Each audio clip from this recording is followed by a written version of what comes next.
بسم اللہ الرحمن الرحیم۔ السلام علیکم۔ کل شہباز گل صاحب نے ایک پریس کانفرنس کی ہے، اور میرے خیال میں ان کی واحد پریس کانفرنس ہے جو میں نے ان کی پوری سنی ہے۔ میں چاہتا ہوں کہ آپ اس میں سے کوئی ایک کلپ ملاحظہ کر لیں اور پھر اس پر مزید بات کرتے ہیں۔ ادھر حق مت مانگیے گا اپنا برابری کا، کیونکہ آپ کو عادتیں پڑی ہوئی ہیں وہاں کی، آپ کو زکام ہوا ہے وہاں کا، وہاں آپ کو دی جاتی ہے برابر کی عزت۔ یونیورسٹی آف الینوائے میں مجھے کوئی غدار نہیں کہہ سکتا تھا امریکہ کا، حالانکہ میں امریکہ کا شہری نہیں تھا، میں نے امریکہ کے ساتھ وفاداری کا حل کبھی نہیں دیا تھا، لیکن وہاں میں کھل کے بات کرتا تھا، مجھے کوئی غدار نہیں کہہ سکتا تھا۔ لیکن جس ملک میں میرے دادا نے اپنا سب کچھ چھوڑ کے پاؤں رکھا، جس ملک کے لیے سب کچھ قربان کیا، وہاں پر ایک دفعہ نہیں 2 درجن غداری کے مقدمات ہیں میرے اوپر۔ پوچھا بھی نہیں جا رہا، کوئی ظالم پوچھ بھی نہیں رہا کہ شہباز گل ان کو لڑ لو گے؟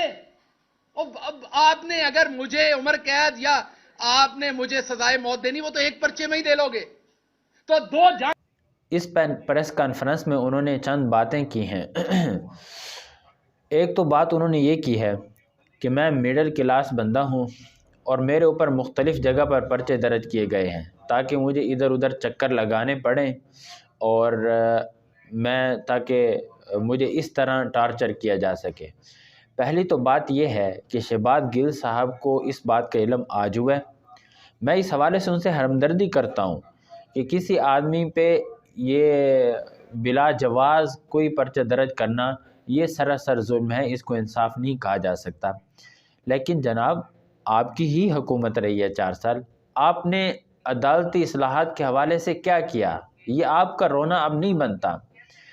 جب آپ حکومت میں تھے، آپ ہی کے سیاسی مخالفین پر تو پرچے درج کیے گئے ہیں اور مڈل کلاس لوگوں پر پرچے درج کیے گئے ہیں۔ میں تو ایسے سوشل میڈیا ورکر کو جانتا ہوں کہ آپ کی حکومت پر تنقید کے بدلے میں ان کو سزائیں کاٹنا پڑی ہیں۔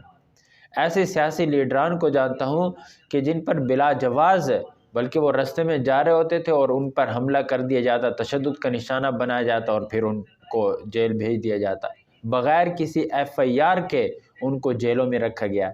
آپ ایسے صحافی بھی ہیں کہ جن کے گھروں میں گھس کر ان کو تشدد کا نشانہ بنایا گیا، جن کو اغوا کیا گیا ہے۔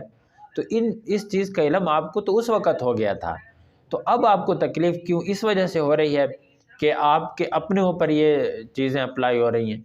اچھا، پھر دوسری بات کہ آپ تو امریکہ میں بیٹھ کر 30-40 لاکھ روپے تنخواہ لینے والے تھے۔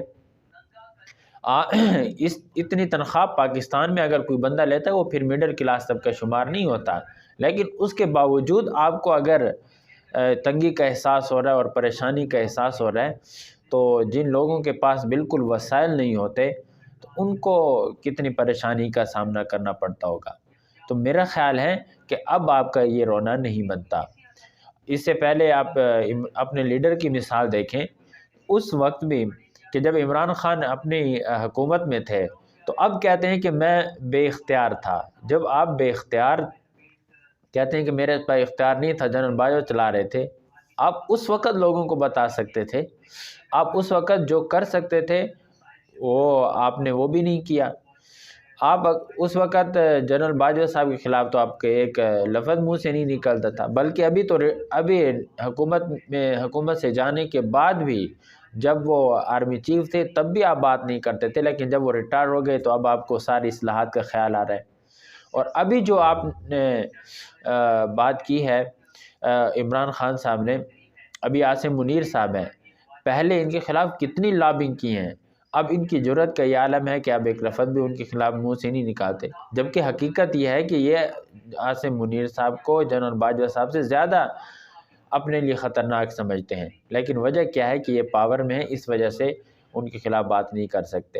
بہادری ہمیشہ آپ لوگ انہی کے خلاف دکھاتے ہیں کہ جو لوگ بے اختیار ہو جاتے ہیں، جو لوگ حکومت میں نہیں ہوتے۔ تو اس حوالے سے آپ کا غصہ بجا ہے، لیکن جب آپ اقتدار میں تھے اس وقت آپ کو اس حوالے سے سوچنا چاہیے۔